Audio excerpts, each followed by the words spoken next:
listening to me out there that has come to the resolve that now is the time to become the person you know you've been destined to be.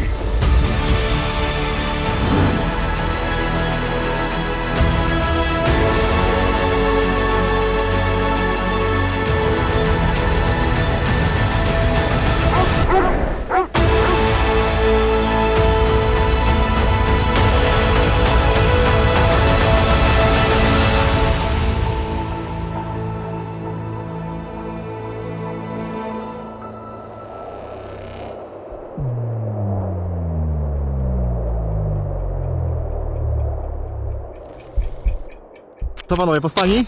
Oczywiście, wyspani. O której przyjechaliście? 6:30 byliśmy na miejscu. Jak tak za dnia można spać? Bo ja bym tak nie umiał. Opowiadaj. Kwestia przyzwyczajenia. To chyba kierowcy tylko tak mają, nie? Tak. Ach, wy to macie wesoło w pracy. Dobra, zobaczcie. Tojka zapakowana. Driftowóz też zapakowany. I w takim składzie jedziemy na Rumunię. Generalnie miałem jechać na kołach, ale wyszła opcja z tą lawetą. A zawsze jakaś oszczędność będzie. Ciągnie to ram. I jedziemy jeszcze busem naczepą serwisową. Jedziemy na The Rock do Rumunii. Wygrać oczywiście. Dzień dobry. Jechaliśmy do Rumunii. Jesteśmy w Oradei, tankujemy się gaz, zatankowaliśmy do pełna. Ale tu z tyłu za mną widzicie? Maskę w górze. Coś z Iveco się stało, nie ma ładowania. Ups. Jak to mówi słynne przysłowie, Iveco, zajedziesz niedaleko. Jest mierniczek. Będziemy mierzyć napięcie na alternatorze, który jest tam na dole w chujowym miejscu, ale może jakoś się uda. Wrzucamy lawetę. W Iveco się skończył już całkowicie prąd. Wzięliśmy akumulator z mojej Toyoty, żeby dojechać na jakieś miejsce parkingowe, gdzie można auto zostawić, bo to są długie zestawy, ciężko było coś znaleźć. Jest dojechane i jedziemy szukać serwisu jakiegoś. No jest sobota, ale mamy 20 minut do miasta większego. Może uda się coś znaleźć. Plan jest taki, żeby znaleźć to, żeby młody mógł tu zostać, żeby mu to naprawili, a my już pojedziemy sobie, mamy 200 km jeszcze do celu.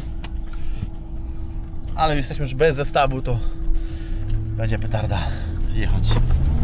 O kurwa, inna jazda! Teraz jest to? Inna jazda, Gdzie jest ziomek! ogon? Gdzie jest ogon? Lokalasi tutaj z Oradei, z pewnego warsztatu takiego, gdzie naprawiają tiry, zawołali serwis mobilny i chłopaki powiedzieli, że nam to ogarną.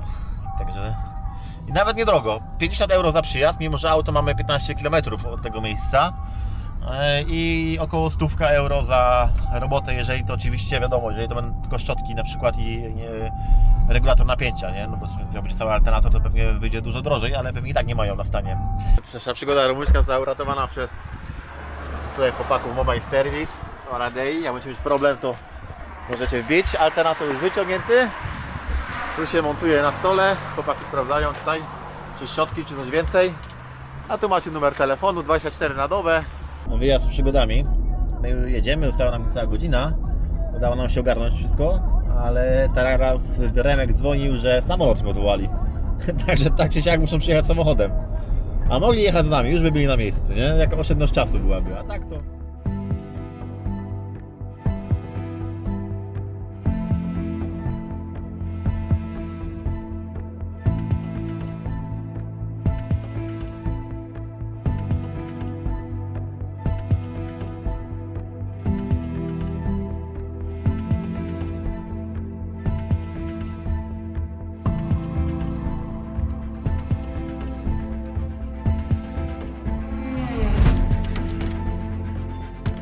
Dojechaliśmy na kampa, przepiękna okolica, zobaczcie, jesteśmy w górach, to jest jakiś taki kurort miejscowy, Giorgio Bai się nazywa.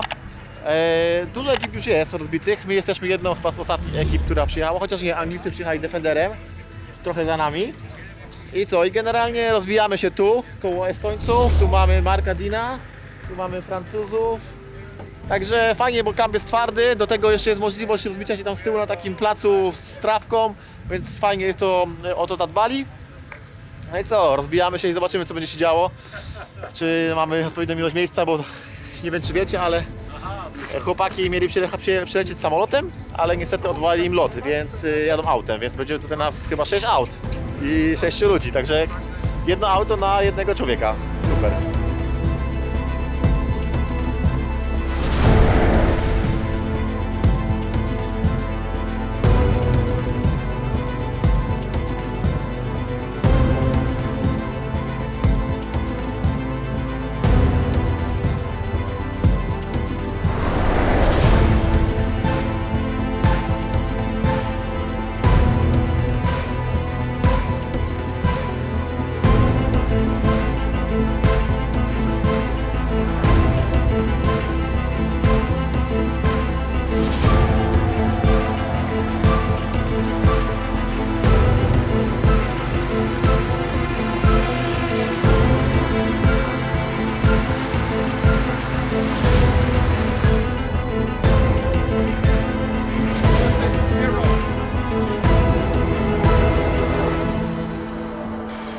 Patrzcie, kolega przyjechał! Ahoj kamraty! Jak tam kamraty, co? Wszystko dobrze? Wszystko super. To już chyba tak powiedz ci słabo, tutaj bardziej gdzieś może, wiesz? Tutaj Tu jest chyba, nasz no. numer. Tutaj jest nasz. Jak droga? Super. Ładny. Fajnie się jechało? Ne, dobrze sobie. Dobrze jechało. Chemiczne bulbukani! Na Ej, zdrowie, dochodziło! żeby wszyscy dobrze ukończyli rajd. Ej, Na dobra, zdrowie. ale to jest, ale... Dobre! Dobre, dobre! Dobre!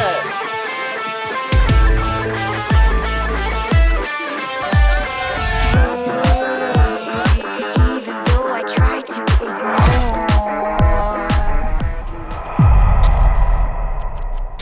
A, czyli my tu przyjechaliśmy na offroad, nie na drifty. Ja już się bałem, że my tu będziemy driftować.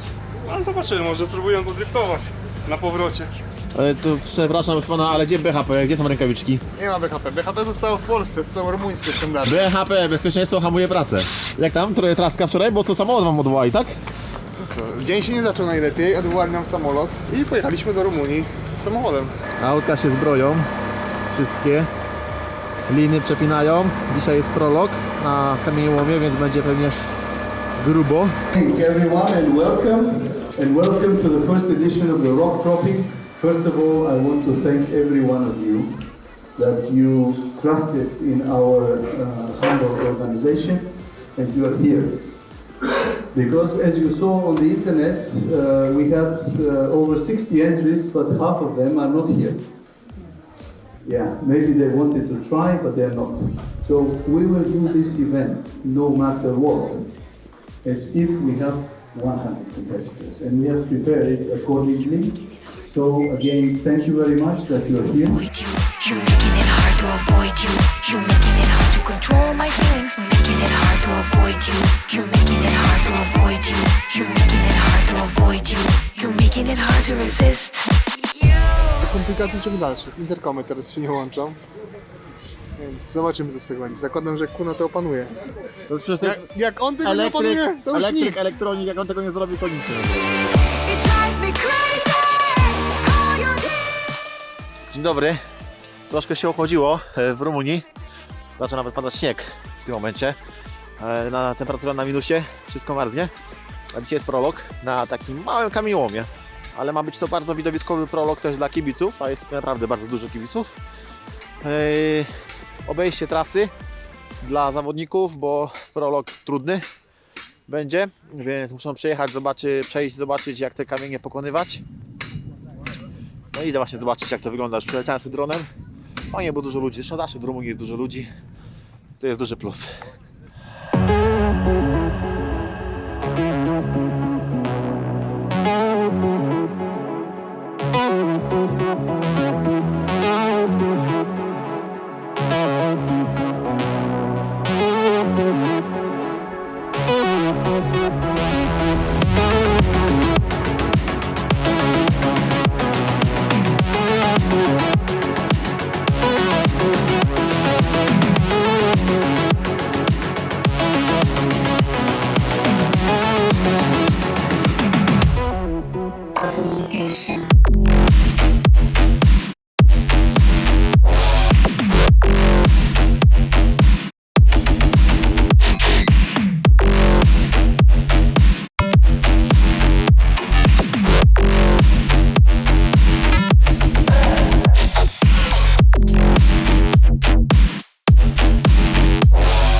to jak chodzę po tych przeszkodach, to każda przeszkoda to jest ileś dolarów. Widzę już urwany reduktor, półosie. Opona, nie? Zniszczona. Jak na prolog, to drogi prolog może być.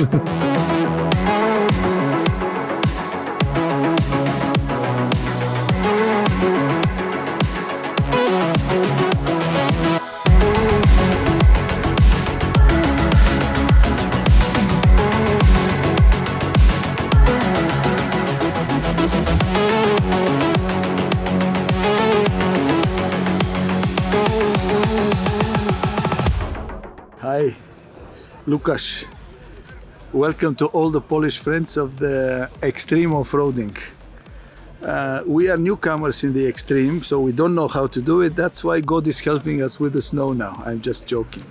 So we are here in Romania, in the Prolog place. It's a stony quarry where even the Romans have been taking out travertine stone. And we prepared a very short but very spicy route for the prologue.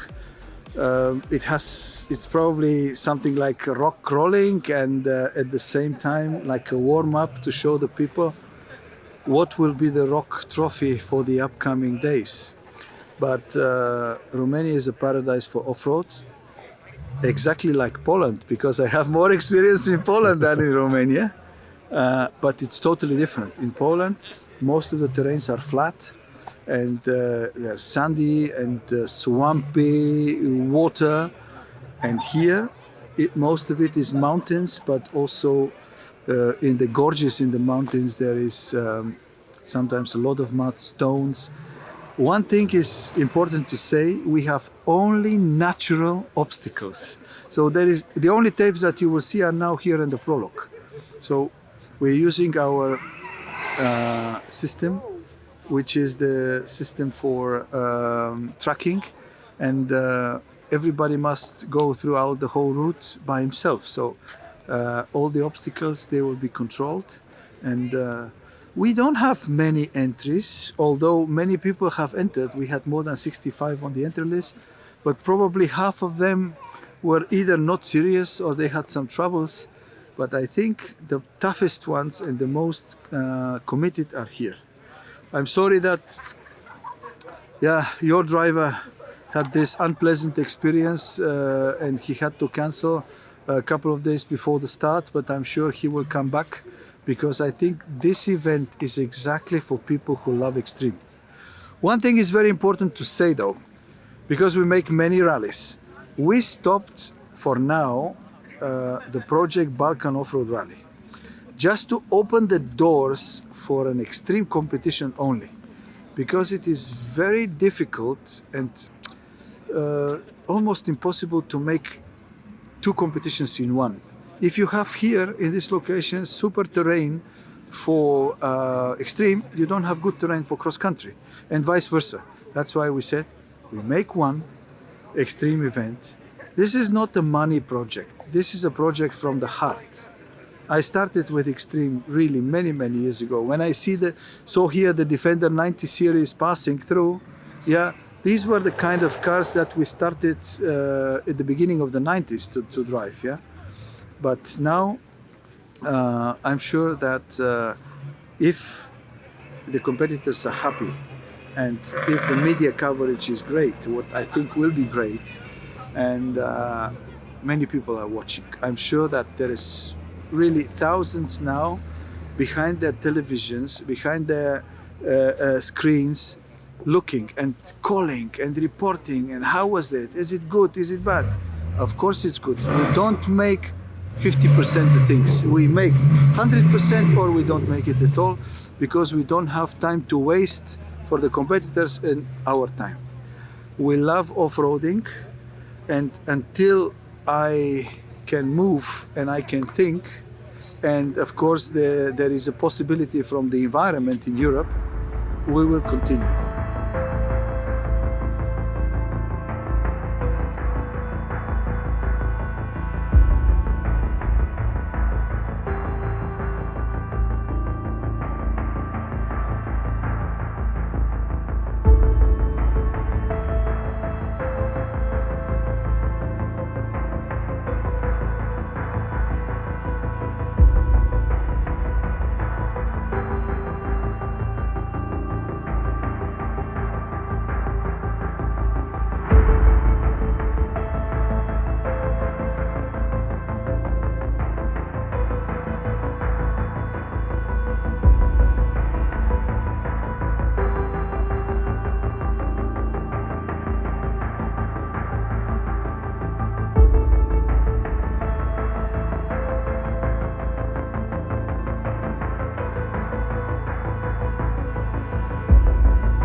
podczas gdy lecą te piękne ujęcia aut, cudowna atmosfera, spadł śnieg, naprawdę zrobiło to fajną robotę.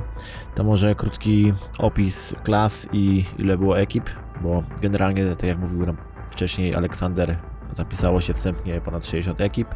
Wiadomo, życie zweryfikowało i tych ekip było troszkę mniej. W samej klasie Extreme było 14 teamów z całej Europy. Były ekipy z Rumunii, z Polski, z Anglii, z Grecji, z Estonii, z Litwy, z Francji. W klasie Challenge było 9 ekip, głównie Francuzi, ale była też ekipa z Czech i 2 ekipy z Rumunii. W klasie Legend, czyli to już takie auta trochę bardziej fabryczne, było 6 ekip, ekipa z Niemiec, ekipa z Danii, z Austrii, z Estonii, z Rumunii i z Litwy. No i była jeszcze klasa Discovery, tam była ekipa z Kanady i Rumunii, taka łączona. I chyba tam też Szwed był.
Zwróćcie uwagę, co robi pilot. Podkłada pas pod linę od wyciągarki, żeby lina się nie uszkodziła i nie przydarła na kamieniach. No, bardzo dobre posunięcie.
O!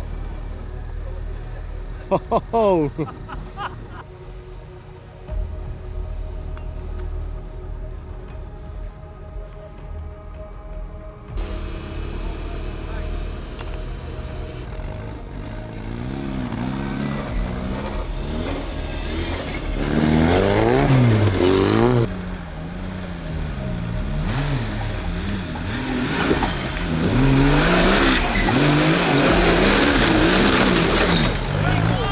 Brawo!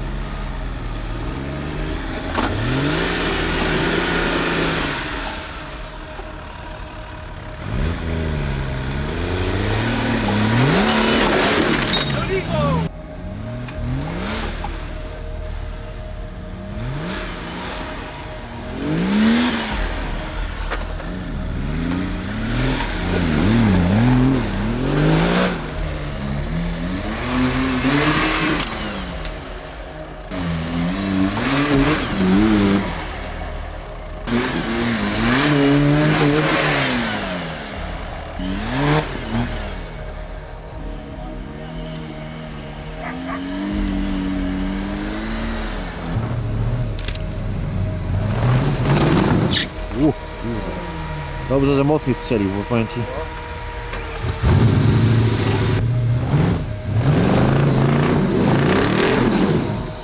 Where is front locker?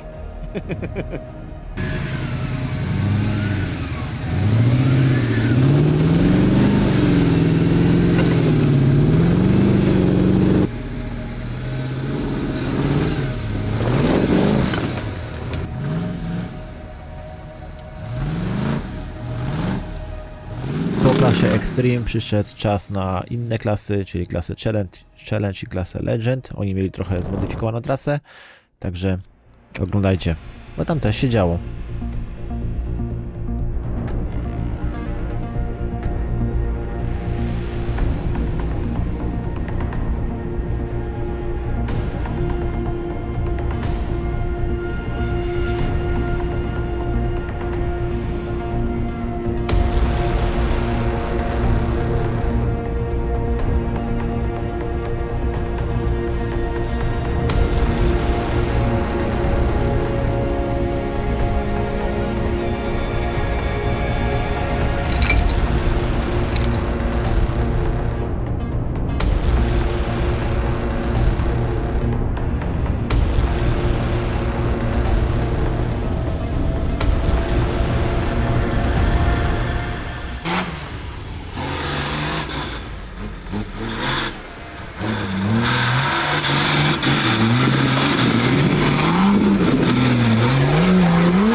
Zobaczcie na to, tam chodzi policjant, który pomaga zabezpieczyć ten teren i odgania kibiców. Bardzo fajnie. Bo kibice wiadomo, czasami potrafią być upierdliwe, ale to są bardzo spokojni, więc szacunek.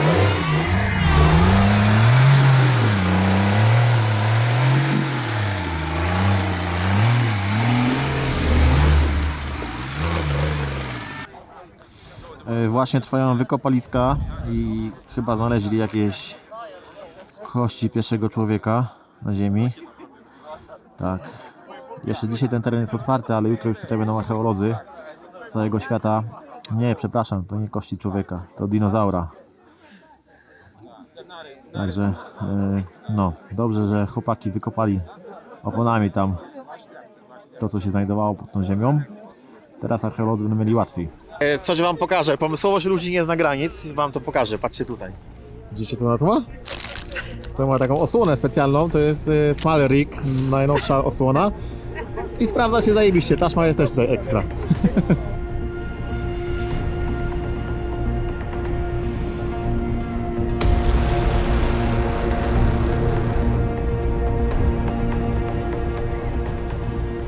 Napiszcie w komentarzu, czy podobają wam się takie stare Volvo na zwolnicach, wiecie, 4x4, 6x6.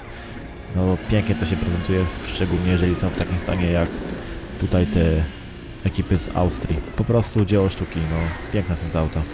Nie wiem, czy nam będzie dane na emeryturze takie piękne klasyki upalać, ale oby nam się udało. Wszystkim. Tego wam życzę.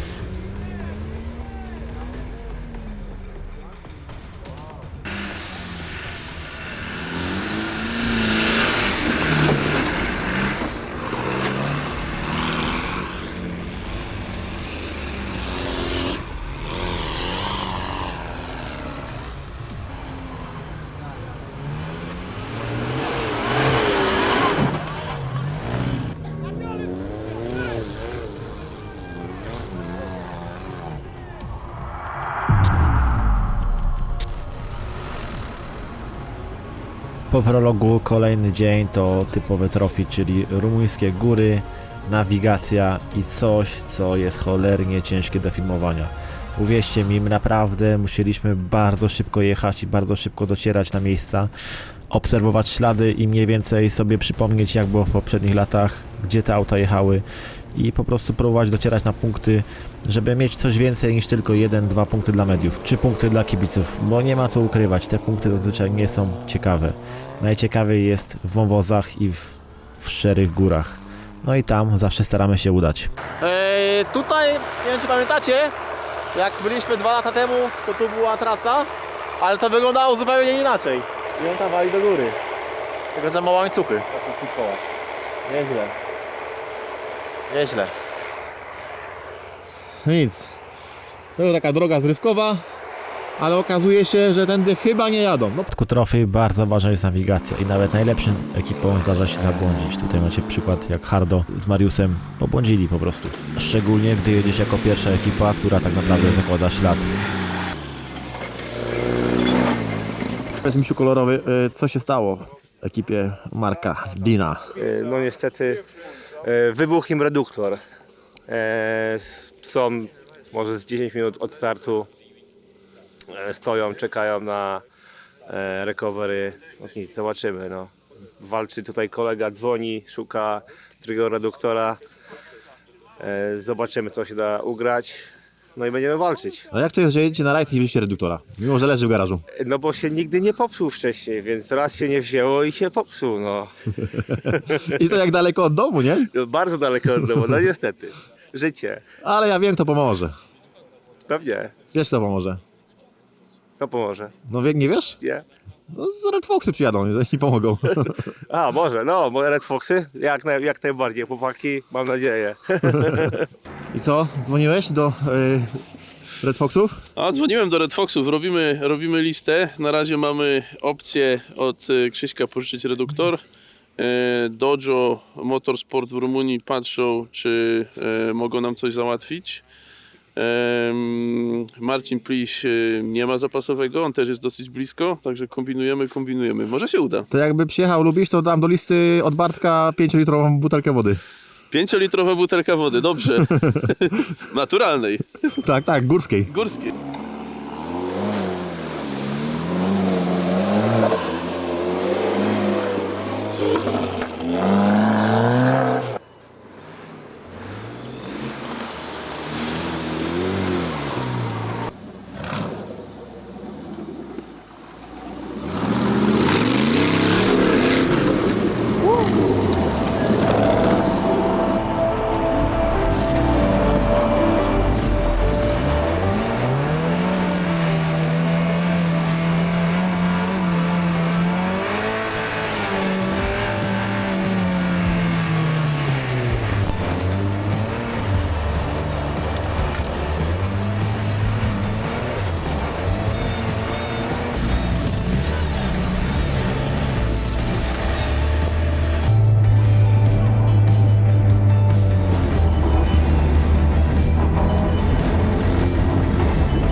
Podczas gdy chłopaki przymierzają rumuńskie wąwozy, my pędziliśmy na inny punkt i wjeżdżając do takiej ogromnej kolejny, urwaliśmy tylny wał. Także zobaczcie, co się działo dalej. Taka historia. Zobaczcie. Widzicie Piotrka? Zgadnijcie, co robi. Wała wykręca. Zobaczcie, tu jest wał. Umieliło, wykręciło jak banana. A najlepsze jest to, że ten wał specjalnie założyłem na Rumunię, bo wzmocniony wał, który miałem tylni, zrobił mi się straszny luz na wieloklinie. No i... o kurde. Ale to ładne. Ale to ładne. No i tak się właśnie zakończył żywot. Dziura taka, no nie mała dziura, nie? No i gdzieś tam moc musiała uciec. No i uciekła tu. Coś wam pokażę. Taka historia. Zjechaliśmy tylko 2 km od gór i trafiliśmy na raj normalnie. Zobaczcie, gościu ma tu Toyoty i Land Rovery. I szliśmy do takiego zakładziku, tam z tyłu, gdzie miał ze 30 wałów do Toyoty, półośki, wszystko. Także nie będzie problemu, tylko musimy znaleźć odpowiedniej długości wał, bo są różne. Zobaczcie, ma tutaj cały sprzęt, wszystko z Toyoty. Jakie chcesz długości wału, wszystko jest. Byleby plansza pasowała. Zaciski. To wszystko tu Toyota, Land Rover. Chłodnice. Także nie jesteśmy w dobrym miejscu. Że jak będziecie kiedyś potrzebować pomocy w Rumunii, niedaleko Diwy, to wam tu pineskę zostawię do tego warsztatu. Mają tutaj dużo części. Plan jest taki, bo wały się trochę różnią jednak. Nie mają wału takiej długości, więc tniemy wały, bo są trochę różne grubości i jeden dajemy w drugi. Także taki jest plan. A chłopaki są w ogóle spoko tutaj. Kolega, jak masz na imię? What's your name? Raul pokazał mi film w ogóle 2 lata temu, jak ma nagrane jeszcze, jak ja tu kręciłem w górach z Foxami, także znamy się. Oni wiedzieli, gdzie sobie postawić warsztat. Tutaj widzicie, już Defender tu się zatrzymuje, więc też będzie jakaś część potrzebna. Finalnie wał kosztował 1000 lei, czyli rumuńska waluta, to jest prawie taki, można powiedzieć, przelicznik 1:1, czyli około 1000 zł. I to nie jest wysoka cena na rumuńskie standardy, bo kolega pokazał na OLX-ie, bo u nich też jest OLX, ile taki wał kosztuje do Toyoty. No i tam ceny są trochę wyższe, więc nie policzył nas więcej i przy okazji robotę całą zrobił za darmo. Także dzięki bardzo i mam nadzieję, że się tam więcej nie spotkamy. Przynajmniej przy aucie. Na piwko możemy się umówić. Dzień dobry! Wywiad dla fotoreporterów? Jak tam było? Ciężko. Nie spodziewałem się takiego terenu. Myślałem, że będzie lightowo. Pierwsze 20 minut wyglądało na lightowe, ale potem to było... No co, szyba pękła, chlapacz zgubiony. Osłona Amora zgubiona. Tak? No tam nie ma jednej.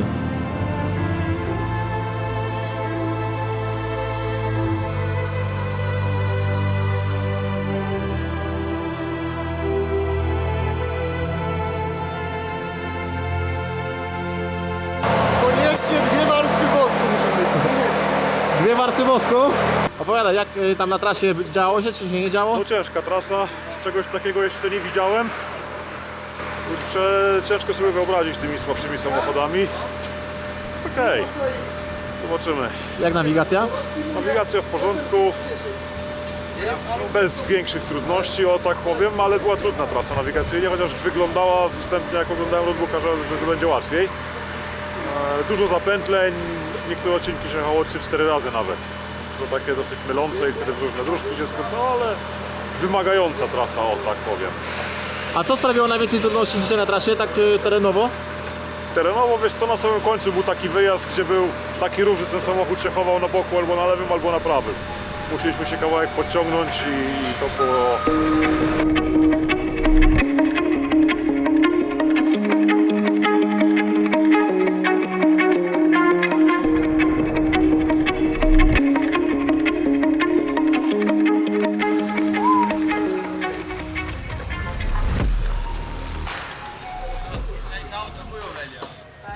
Co tu się wydarzyło? Chyba była jakaś rola, nie? What happened? Hi, we left the car without handbrake, parking brake, for 2 minutes. It started to roll, and then we were just clapping and went to the river. I went to search the point by my foot and left the car, and then we have a video. It was standing 1 minute 40 seconds and then started to roll. Ale powiecie, w miarę prosta klatka po rolce, więc mocna. Zobaczcie, silnik trochę ucierpiał, można powiedzieć, że mocno ucierpiał, bo tutaj połamana osłona, no klatka trochę go docisnęła, pewnie coś tam jeszcze uderzył, ale naprawili go i następnego dnia wyruszyli w trasę, więc dobrze przygotowani na takie ewentualności. Chłopaki mieli awarię, myśleli, że się zmienił reduktor, co dzisiejsze na filmie. Okazało się, że jednak się tylko krzyżak uszkodził, który jest ogromny. Gdzie masz tego krzyżaka? Tu leży na stole. Tu, patrzcie jaki wielki krzyżak. Na porównanie, no jest duży, nie? Ogromny. Tu zmieliło. Go? Więc naprawiają się. Silikon jest, to będzie dobrze. Ekipę serwisową Markadina i Matthew możecie znać z moich filmów, z moi koledzy Polacy, czyli Dareczek, Michałek, Elmars. To jest kolega, który mieszka w Anglii, ale pochodzi z Litwy. Pozdrówcie ich w komentarzu.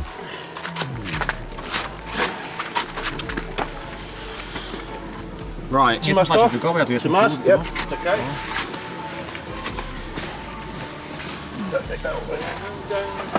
Help me lift that. Get it up. Rurka, pipe. Yeah. Okay. Yep. First time. No, skończył się alternator, będą wymieniać pewnie. Tu jest stary, uszkodzony, nie żyje. A tu jest taki, co będzie żył. Także teraz właśnie będą się działy dantejskie sceny. O no! Będzie striptease dla ubogich. 18 plus. Podziękuję chłopaków z Red Foxów. To samo możesz podziękować. Dzięki chłopaki za próbę pomocy. Kurde, udało się mam nadzieję, odpukać bez, ale dzięki tak. Zachęci. No. O, big guy. What you do, like, it's like that, isn't it? Yeah. Hold it there.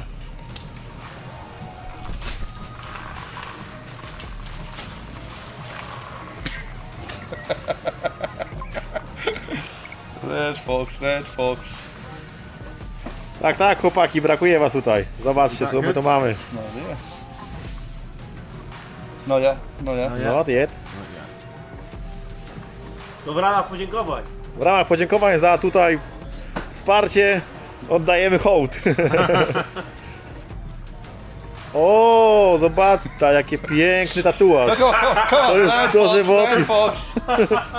Także tak, no, ale na szczęście obyło się bez, prawdopodobnie reduktor jest cały, krzyżak tutaj tylko rozwaliło, no. Także chłopaki już złożyli.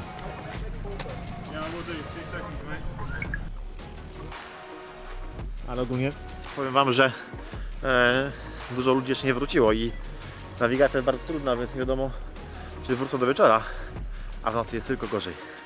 What's happening? Oh, we had an excellent stage till kilometer 15 and then problems with the car. First overheating and then we realized the fans were not working and then finally we don't know why the engine stopped and didn't want to start again. So we're here, we still don't understand what happened and yeah, we're a bit in a mess. No to zobaczymy, co tu siedzi za silnik w środku. Bonjour. Hello. Ça va? E57, to podobnie nie ma komputerów. Ale naprawią, to są zdolne. Bonjour à ton ami. Comment il s'appelle? Edouard. Bonjour Edouard. No, pozdrowienia dla Edwarda. Ta edycja będzie trudna, już pierwszy dzień pokazał, że to nie będzie lekki rajd i faktycznie trophy będzie bardzo wymagające. Widać po autach, co się tu wydarzyło, a to dopiero pierwszy dzień.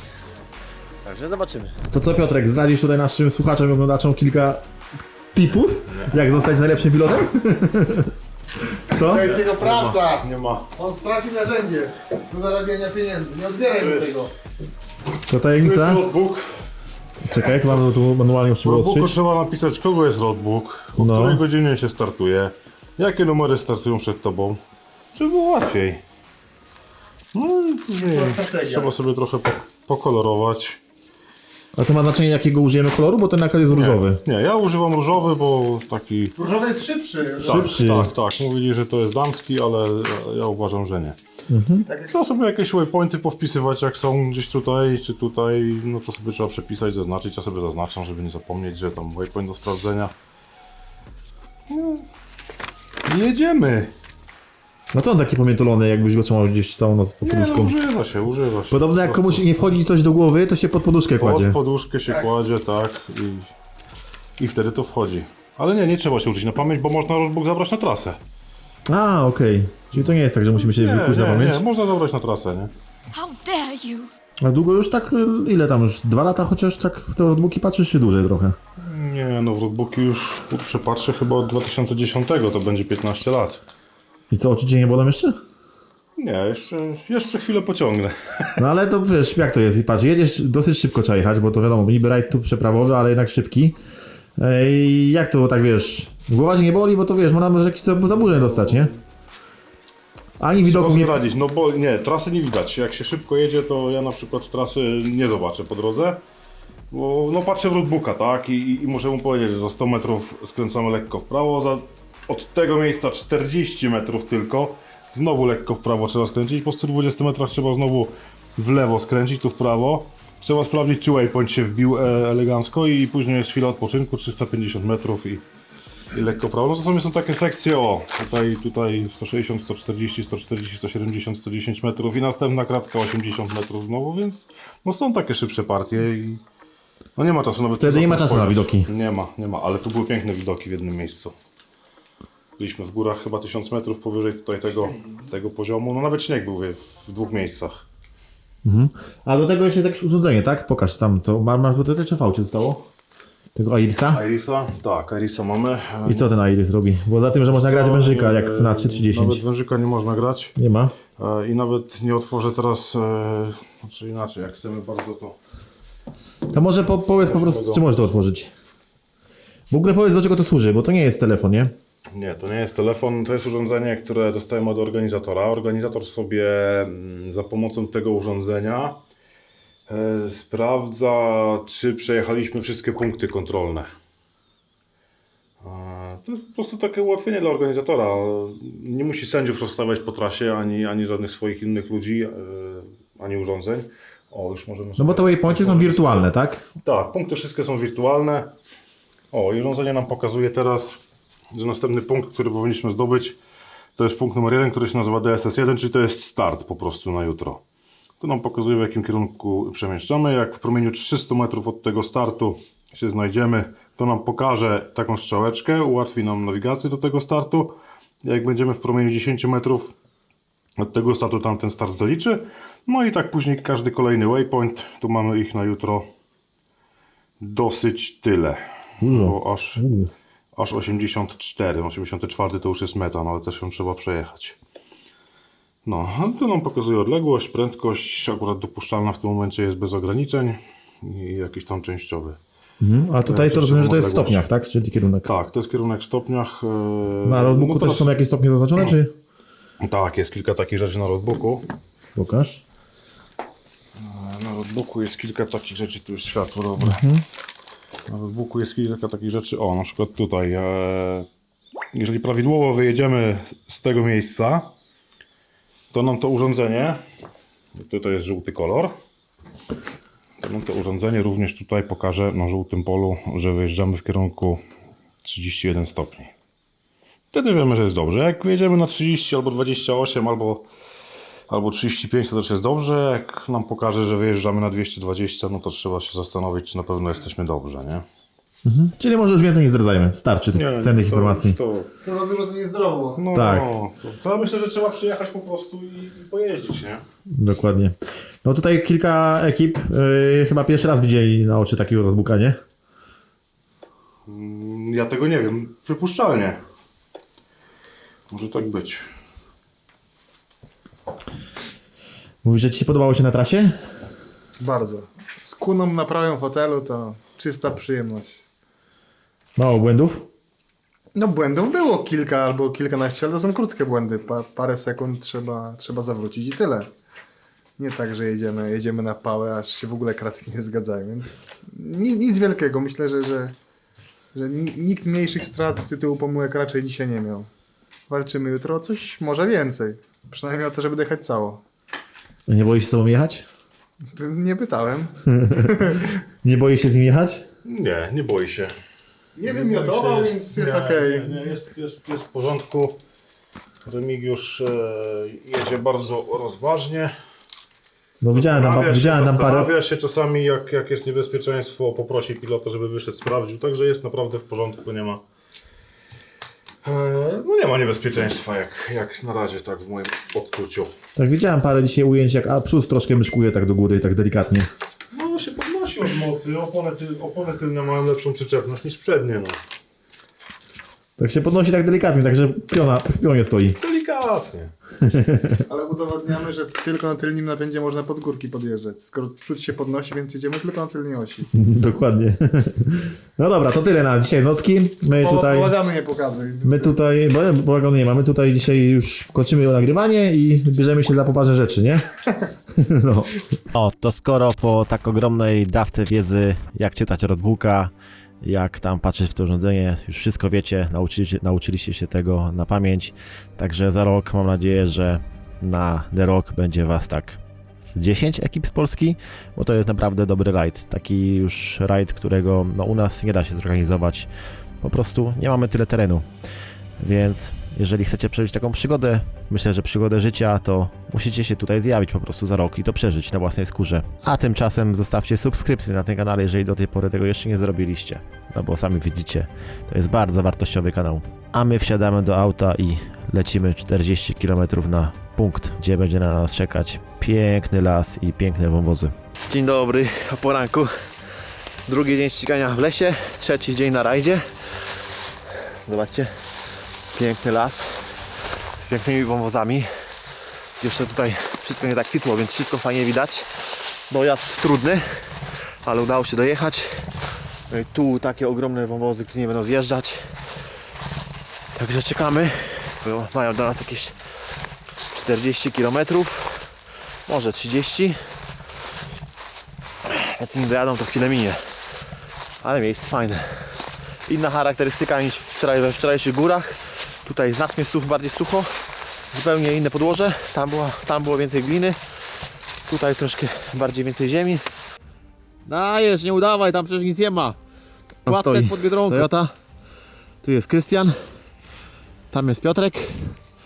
No i naprawdę piękna scenera. Jak Ci się podoba w Rumunii? Ładnie. Ładnie, nie? Fajny klimat. Mega. U nas już byś tak nie pojeździł. Nie ma szans u nas tak pojeździć. Ale tereny są przepasne, no jak to w Rumunii.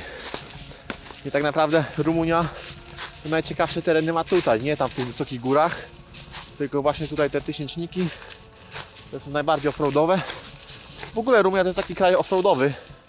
Bym powiedział, że Polska przy tym to dopiero raczkujące dziecko, bo tutaj co drugi dom ma terenówkę na Simexach lub jakichś nalewkach typu Trapador. Auta przeróżne, dużo małych aut, dużo też takich tańszych marek, znaczy tańszych modeli, ale są też takie, jest też strasznie dużo w ogóle Toyot, Patroli, nawet G-klasy jakieś się zdarzają. Także jest tutaj mocno offroadowy kraj.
Brawo!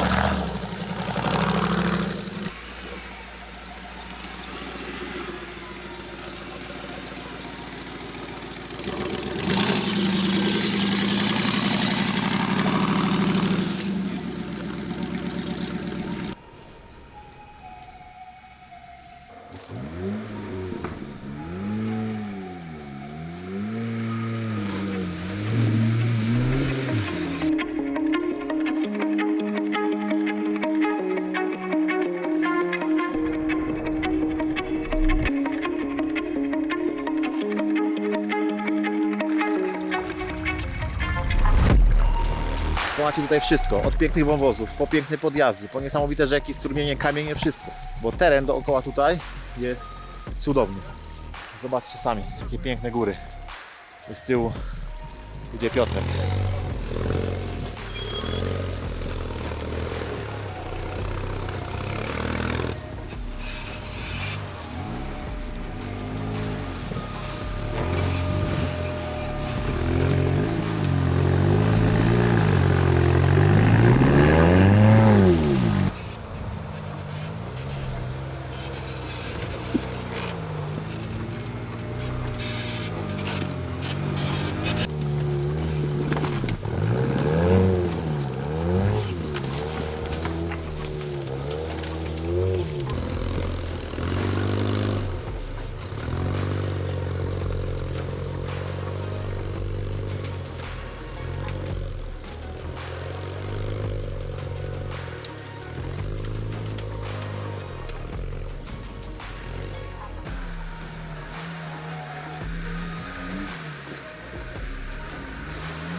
Good.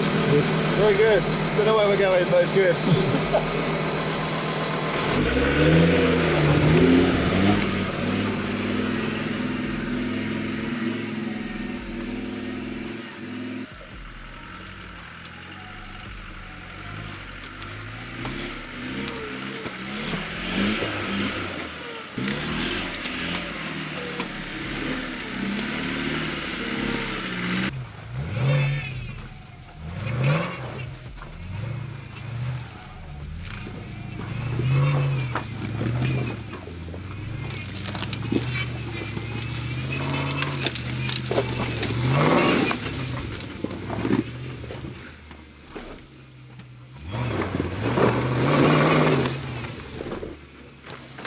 A i mocno to ma, patrz.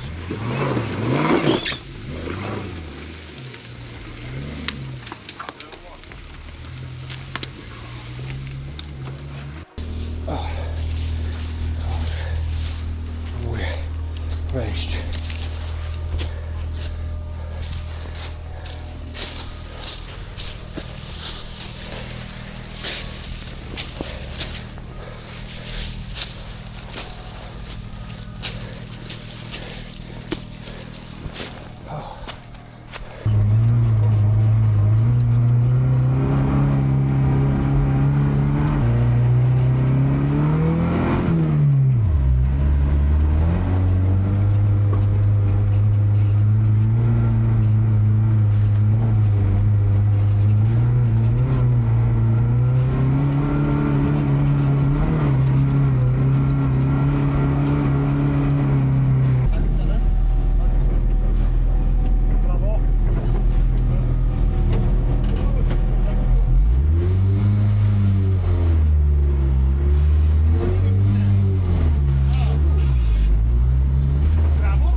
Może teraz trochę o naszym teamie. No to pojechało nas tam 6 osób, czyli kierowca Remik, pilot Piotrek, 2 kierowców zestawów, Krystian i Arkadiusz, serwisant Piotrek, no i media ja. Co? Pękła?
jest. 25 jest.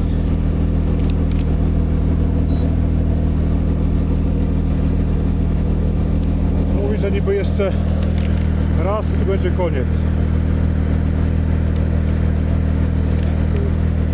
Nie mam kurwa pojęcia, o co tu chodzi, ale jedź. Cofnij się teraz. Tak, cofnij, dokładnie tak. I na mnie jedziemy.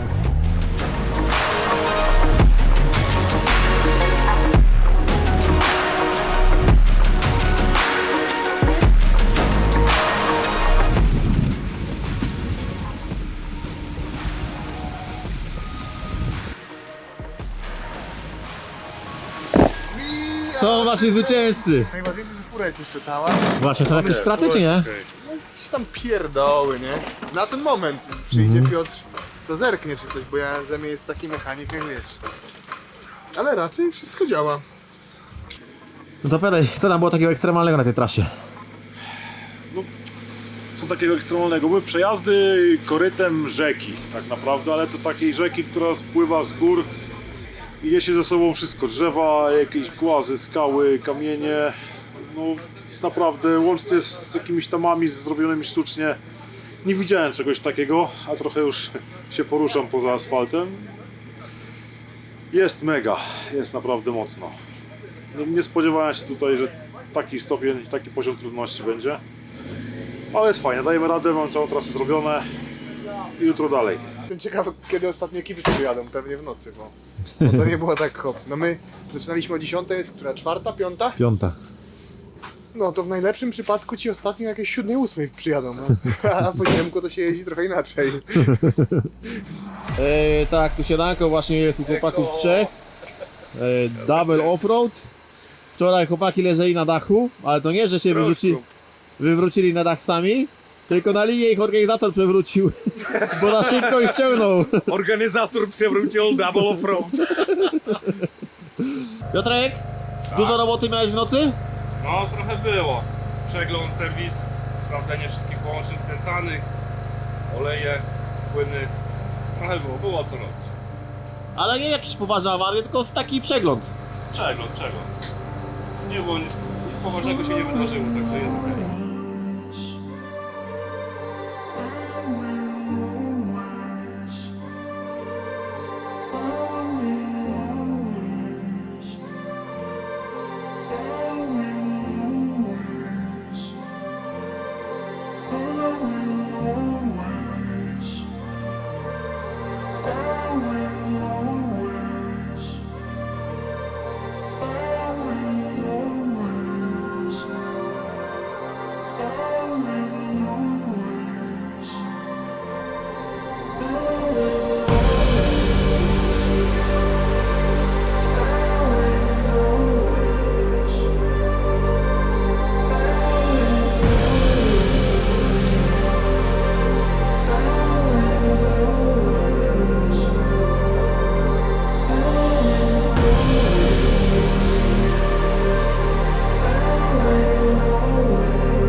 widowiskowa na pewno dla kibiców, dla samochodu wymagająca, dla nas dosyć łatwa. Krótka pętla, ile to trwało? 30-40 minut, coś takiego, więc... No 5 km.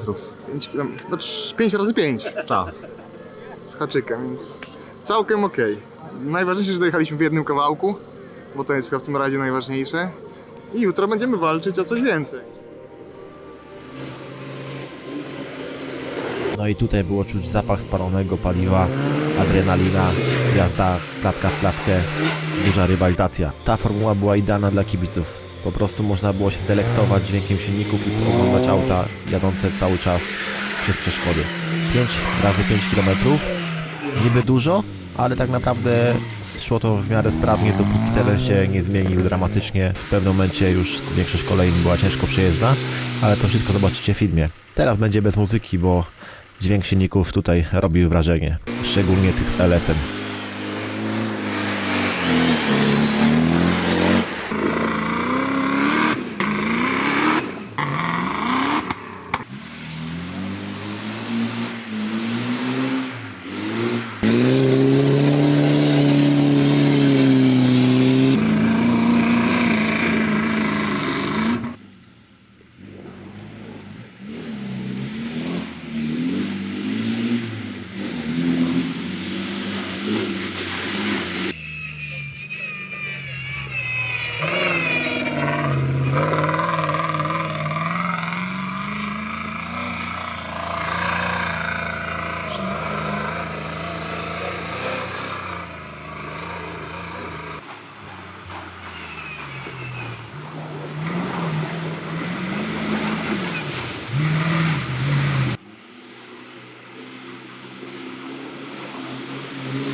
No i w tym momencie zaczęło się winczowanie. Po prostu ten wyjazd zrobił się taki głęboki, że 40 opona miała problem z wyjściem z tych kolei, ale trzeba zaznaczyć, że te estońskie opony dużo lepiej sobie radzą na takim terenie i po prostu auta na tych oponach dużo łatwiej wychodzą.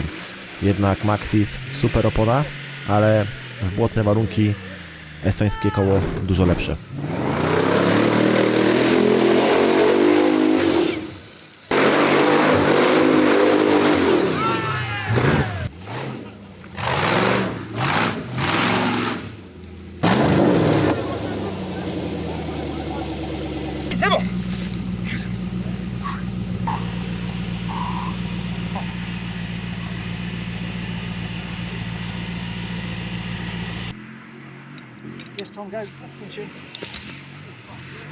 No i w tym momencie zaczęła się najbardziej widowiskowa pętla.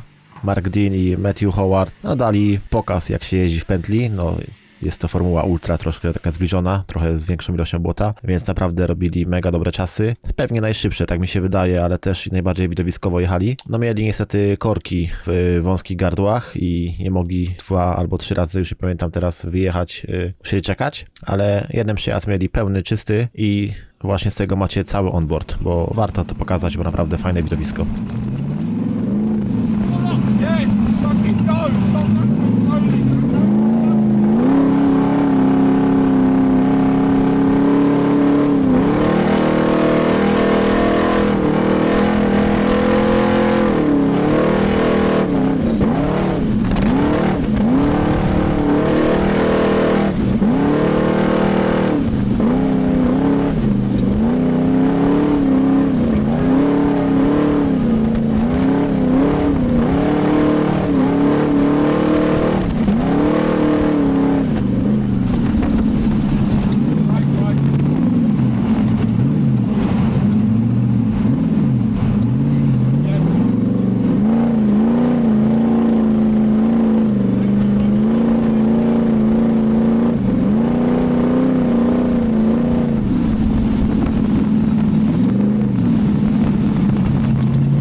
No i co, jak Wam się podobało? Koniecznie napiszcie w komentarzu, jak Wam się podobał ten przejazd. No i oczywiście dźwięk silnika. A tymczasem ujęcia z kamery i też tam będzie dużo fajnych ujęć.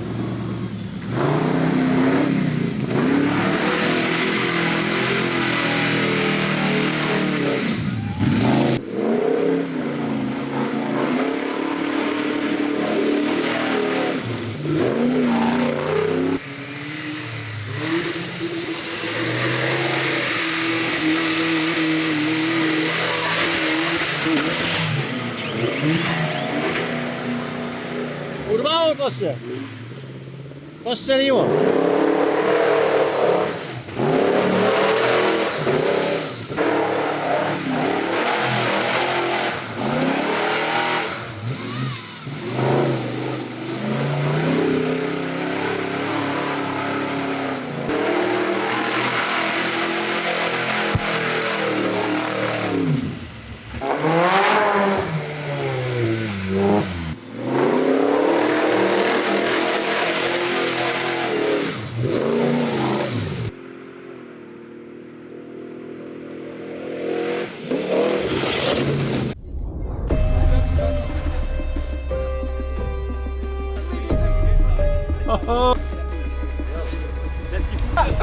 Hello, Hobart!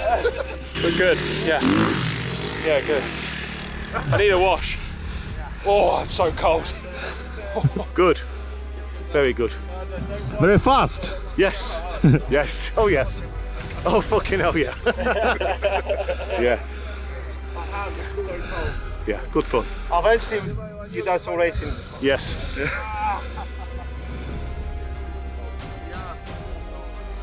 Dowódek, auto byłoby do kasacji takie już, nie do umycia, nie? Nie do umycia, kurwa. Już nie wiadomo gdzie to jest, do czego, który guzik już teraz, nie?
Nie ma tutaj bobrów, więc robimy tamę, bo jest tak zwany bober k***a. Z kamieni budujemy tamę, żeby woda nie spływała.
A tu jeszcze wstawka, jak się myje ultrasa, który nie ma szyby i musi jeździć po błocie. No jest co robić, jest co robić. A my po nocy byliśmy pierwsi, także dla nas ogromny plus.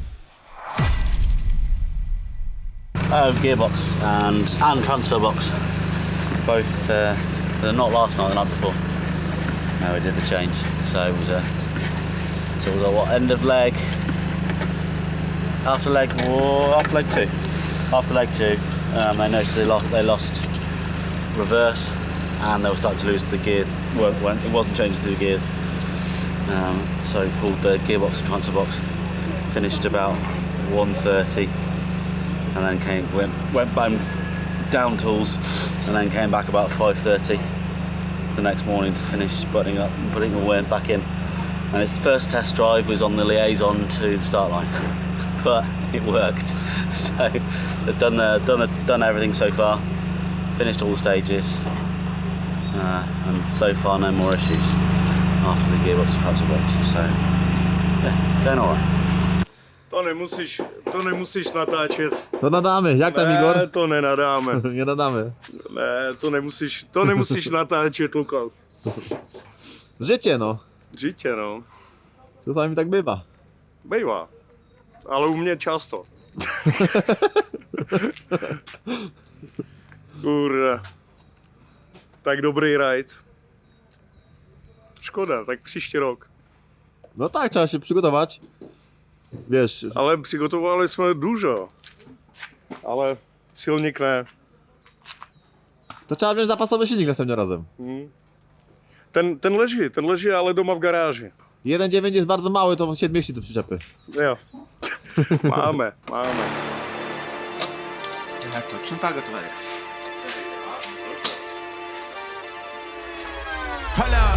Why do they doubt the kid? I'm about to prove them all wrong again.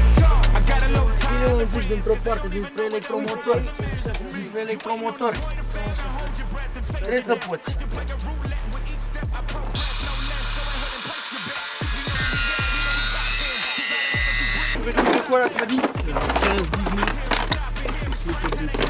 Ça souhaite enculer. 15. 15. 19. Voilà, et la clash. Et la clash, j'y vais. When you flex, win, and I'ma do it again. Watch me win, then watch me do it again. Tell them I can't take no loss. My team hold no L's, no. Aiming for the top, can't make it by myself. I ain't taking no loss. I ain't taking no loss. Look, I'ma always win. I ain't taking no loss. Look, I'ma always win. We already know that we the coldest. Przepraszam, o co pan dzisiaj taki czysty? No właśnie widzę, że jakaś... z pierwszego miejsca to... Trzeba wyglądać. Wymaga to jakiejś powagi. Ty no ale tak patrzysz na kampa, to mało ekip się popsuło przez te wszystkie dni, nie? 3 chyba tylko na razie. Tak, takie, które nie jadą, to 2 chyba tylko, ale... Każdemu chyba coś tam doskwierało. Assassin coś tam zgubił, więc wszyscy jadą jakby dalej, ale każdego coś bolało. Nas jakby nie za dużo bolało na razie. Oby do końca. Wycieraczki, takie rzeczy. Aiming for the top, can't make it by myself. I ain't taking no loss. I ain't taking no loss. Look, I'ma always win. I ain't taking no loss. Look, I'ma always win. I'm winning again and again and again, and it's all on repeat. I'ma just sit at the top 'cause I'm running it down.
Powiem wam, że biegłem tutaj za nimi, ale kurwa nie czuję w ogóle płuc. Mega nachylenie. Ze 150 metrów, zniesienie na 40 metrach. Może mega podejście. Zrobili to z koła. Ta opona naprawdę jest zajebista. Taki offroad. Ale kolejni już tego raczej z koła nie zrobią. Może jeszcze hardo. Ale hardo dzisiaj startuje jako 5. albo 6. Więc tu będzie on zablokowany przez defendery.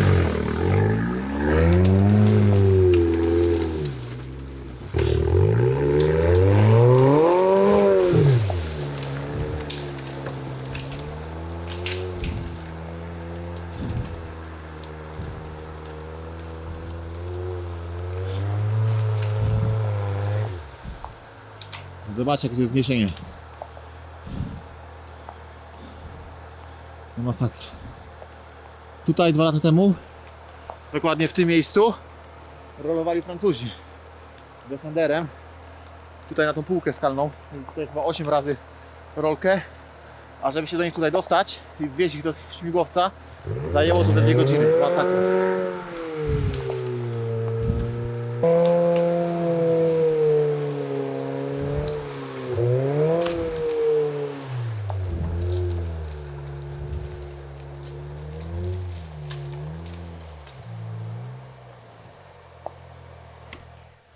Zaczął padać deszcz.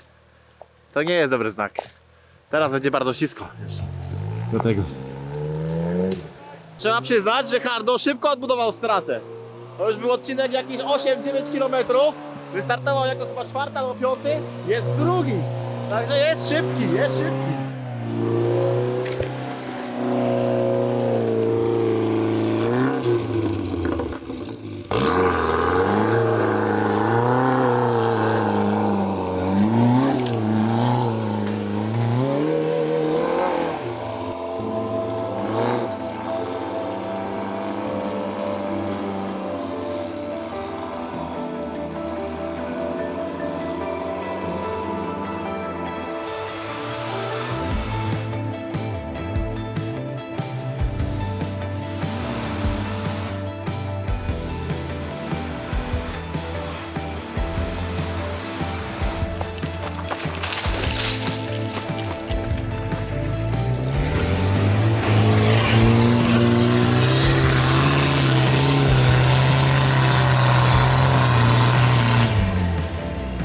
Zawsze się zastanawiam, co jest lepsze, czy być pierwszym, czy jechać gdzieś już na założonym śladzie.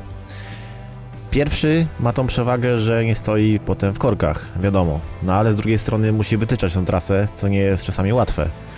A znowu jak jedziesz z tyłu, no to masz już trasę przetartą, ale jest ryzyko, że będziesz stał gdzieś w korku.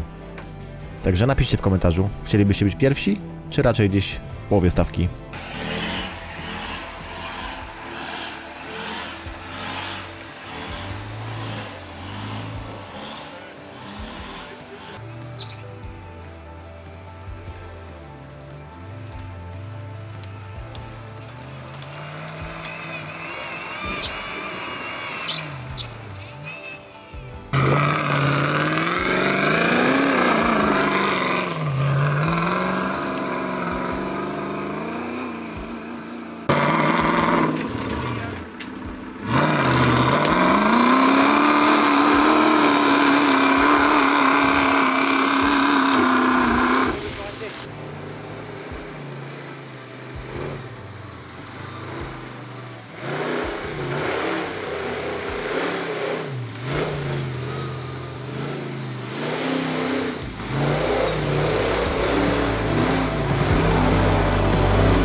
Mega.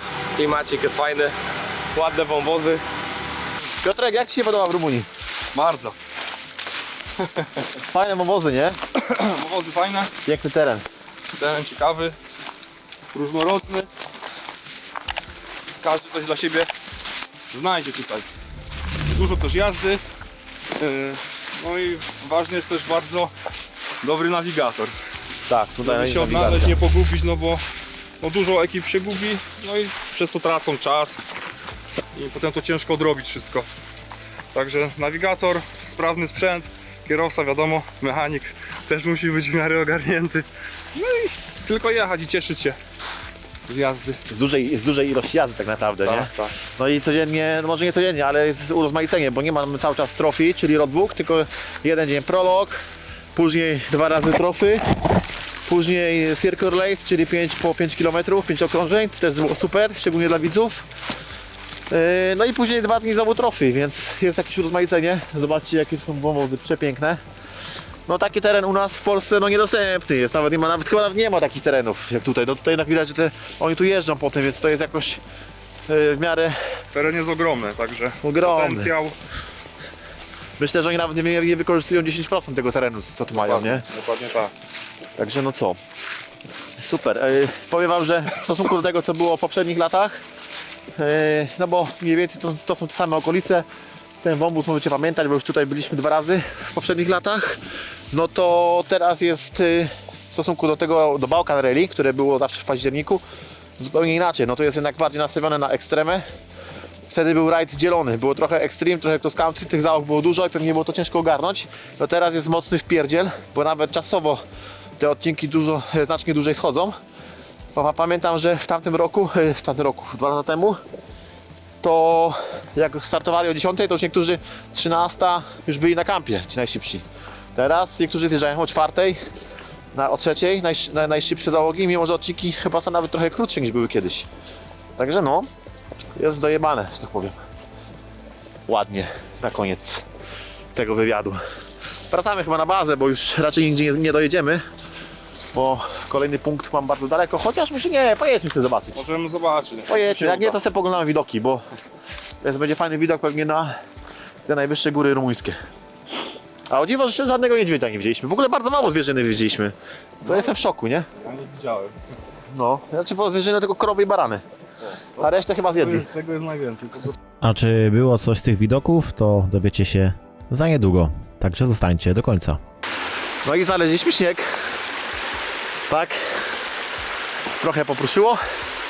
Temperatura znacznie spadła. Myślę, że tak 3 stopnie 4 zimniej niż tam, co byliśmy przed chwilą. Jedziemy z buta na punkt, bo tu droga zamieniła się w rzekę. Tak jak widzicie tu za mną. Ja już tu też byłem kiedyś. 2 lata temu chyba kojarzę, że to na takie rzece są skałki takie fajne. Nie wiem, czy pamiętacie filmów z Red Foxami, ale to jest dokładnie ta skałka, którą podjeżdżałem Hiruksem tutaj. Tylko trochę się teraz tutaj zmieniła ta rzeka. Teraz już było ciężko w ogóle wjechać. Sam wjazd jest ciężki. Wypukany.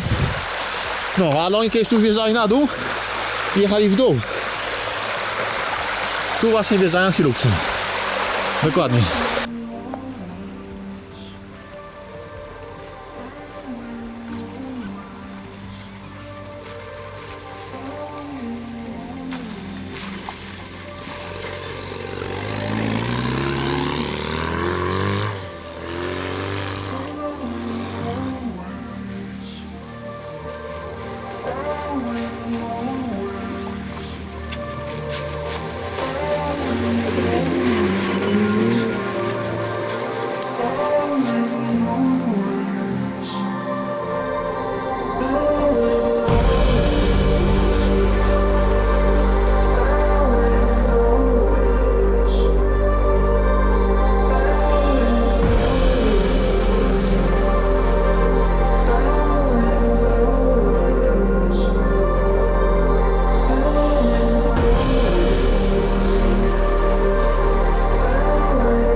fotkę zrobimy.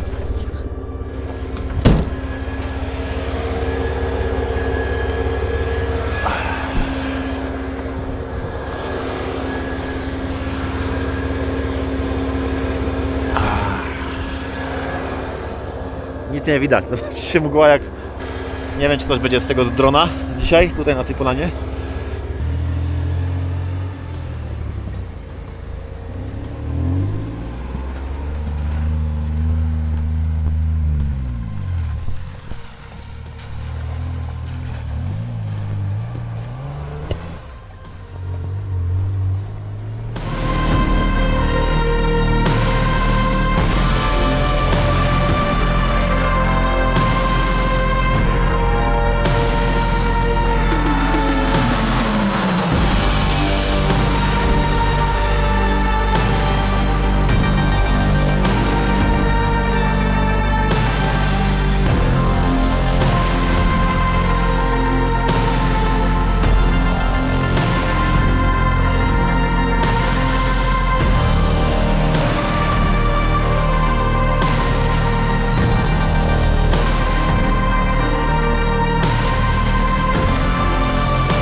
Trafiła nam się niesamowicie mocna mgła. Ja się tak zastanawiałem, jak kurde zawodnicy jechali w tej mgle, bo tutaj obok szła trasa i po rozmowach z zawodnikami mówili, że było bardzo ciężko i czasami bardzo ryzykownie.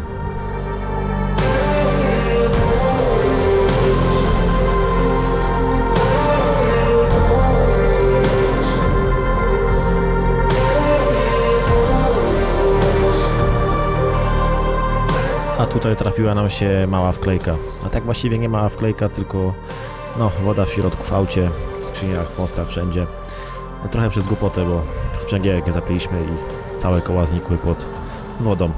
No tu śledzie nie będzie wyciągarki, bo on tu zakopane całe koła ma. Spróbuj. Puść sprzęgło! Jedź! No także dzieci kochane, nie wjeżdżamy w nieznajomą wodę autem, a tym bardziej bez zapiętego napędu. Bo potem mamy wodę w środku, ale przynajmniej cały spód czysty. Ale zaś będzie trzeba oleje pozmieniać. O a tu to było wody.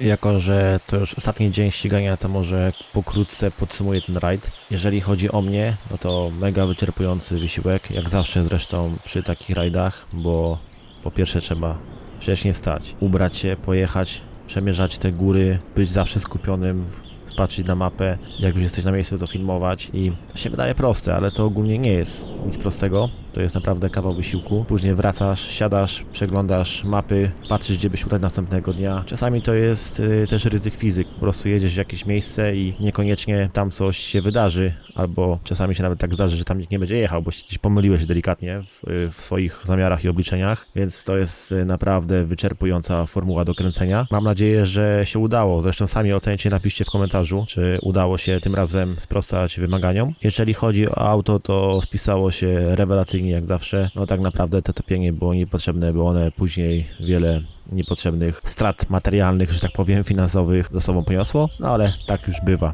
Historia sama się nie napisze. Mam nadzieję, że za rok na The Rock Trophy będzie więcej polskich ekip, bo uważam, że jest to świetna formuła, świetny rajd i każdy pasjonat offroadu, miłośnik i osoba, która chce poznawać nowe tereny i mierzyć się z nowymi wyzwaniami, pokocha ten rajd. Naprawdę, pokochacie go. Łapcie teraz ostatnie ujęcia, jakie udało się nakręcić na trasie. No, tego dnia za wiele nie ryzykowaliśmy, ponieważ trzeba było jeszcze wrócić na metę, która była dość mocno oddalona od punktu, który sobie wybrałem na Google Maps. Na mecie, wiadomo, trzeba uwiecznić załogi. Serdeczne podziękowania dla Wódkowski Motorsport, bo w tym roku na The Rock udałem się z Wódkowskimi. Trochę na ostatnią chwilę, bo generalnie miałem jechać z Red Foxami, ale Edek się rozchorował, trafił do szpitala. Na pewno była to fajna przygoda i na pewno cały team Wódkowski Motorsport raczej miło wspomina czas spędzony ze mną. Także oglądajcie dalej.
looking into the future. We're looking at the Rock 2026, where I think we definitely have to book a much bigger place for the bivouac, because I'm guessing 100 cars.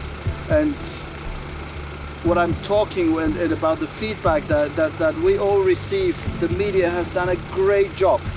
I mean, we went from 0 followers to 650,000 views on Facebook only until last night. I'm sure in the week after the event we're gonna crack the 1 million mark. And there is more to come on Instagram and on TikTok, but welcome to the Rock 2026. Now we're waiting for the champions to arrive. Thank you very much for everyone. If you dare to make the Rock, I think you will go on another level next year.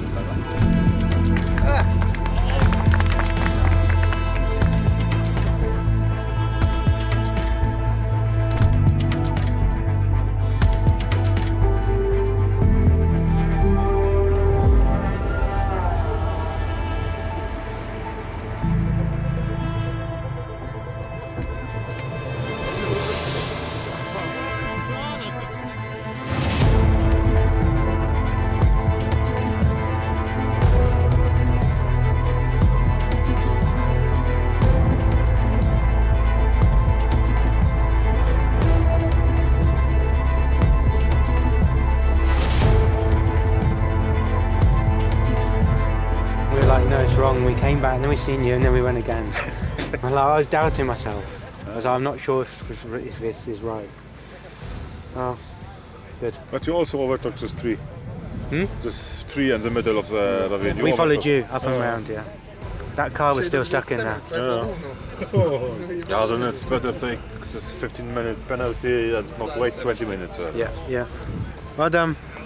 No i kończymy The Rock w zupełnie innych warunkach pogodowych niż na początku rajdu. Na początku było słońce, teraz mamy trochę śniegu, zimno, mroźno, zmieniła się pogoda diametralnie. Najlepsze jest to, że za 2 dni będzie plus 24 znowu tutaj, więc trafiliśmy na taką zimną zoszkę. Auto dojechało praktycznie bez żadnych problemów, nie mieliśmy żadnych awarii większych, poza jakimś tam serwis, to były klocki, oleje i tak dalej. Bezproblemowo zgubiliśmy tylko 2 chlapacze i z takich rzeczy to praktycznie bezawaryjna jazda. Całe 6 dni bezawaryjne, więc to wpłynęło też na dobre wyniki. Oczywiście nawigacja i kierowca ogarniający super, no bo to jest bardzo nawigacyjny rajd, bardzo trudny rajd w nawigacji. Chcecie przyjechać na The Rock, a polecam, bo może będzie to prawdopodobnie dla Was najlepsze przeżycie, jakie macie możliwość zrealizować. To przyjeżdżajcie i bawcie się i cieszcie rajdem The Rock w Rumunii. Póki jeszcze dostępna, bo nie wiadomo jak będzie długo dostępna. Polska! Jak Ci się, przyjacielu, w Rumunii podoba? Jedziemy na Piccolo, cały rajd przyjechaliśmy na Piccolo, nie? 0 alkoholu, 0 używek, Piccolo i do przodu.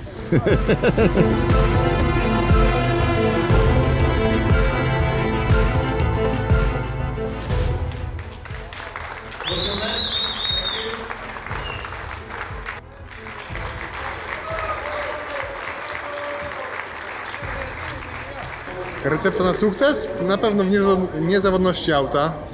To jest najważniejsze. Jak najmniej błędów pilota, bo każdy błąd kosztuje wiele minut. Jak się zapętlisz o kilka kratek, to tracisz kilkanaście minut. No i trzeba utrzymać równe tempo w tym rajdzie. Мне очень гонка понравилась.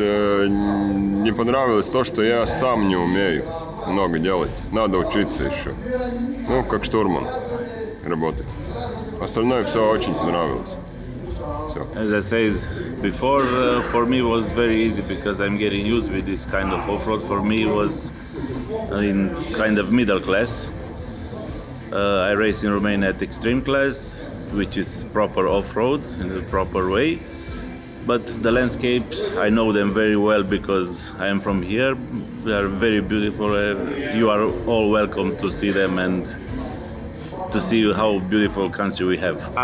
Good question. What to think? It's a nice rally in Romania. Romanian landscape was always the best place to have off-road events or races. So probably it's the best place to have off-road ever.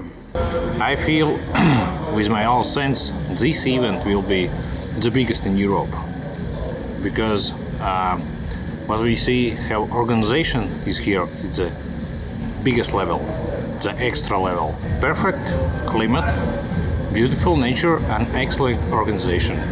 I will think the Rock Trophy will be the biggest off-road party in the Europe. Yes.